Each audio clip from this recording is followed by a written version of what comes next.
அசாமின் உடல்குறியில் 5.8 ரிக்டர் அளவிலான நிலநடுக்கம் ஏற்பட்டதாக இந்திய வானிலை ஆய்வு மையம் தெரிவித்துள்ளது.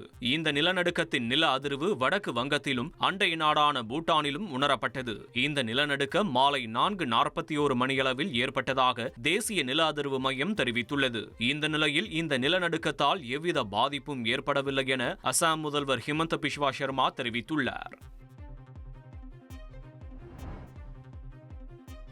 அசாம் மாநிலத்தில் நிலநடுக்கம் ஏற்பட்ட நிலையில் நாகோவான் பகுதியில் உள்ள மருத்துவமனையில் 3 பச்சிளம் குழந்தைகளை செவிலியர்கள் அரவணைத்து பாதுகாத்த காட்சி இணையதளத்தில் வைரலாகி வருகிறது.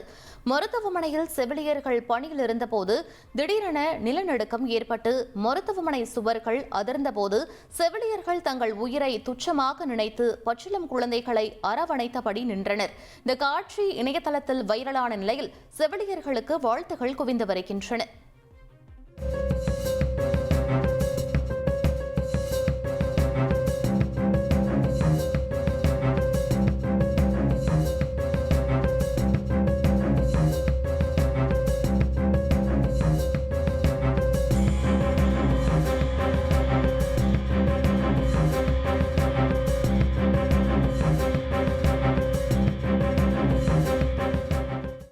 தெலுங்கானா மாநிலம் ஹைதராபாத்தில் ஞாயிற்றுக்கிழமை கொட்டி தீர்த்த கனமழையால் நகரின் பல பகுதிகளில் சாலைகளில் மழைநீர் தேங்கியது.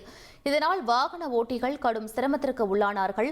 இதனையடுத்து போக்குவரத்து காவல்துறையினர் மழைநீரை வெளியேற்றி வாகன போக்குவரத்தை சீர் செய்தனர்.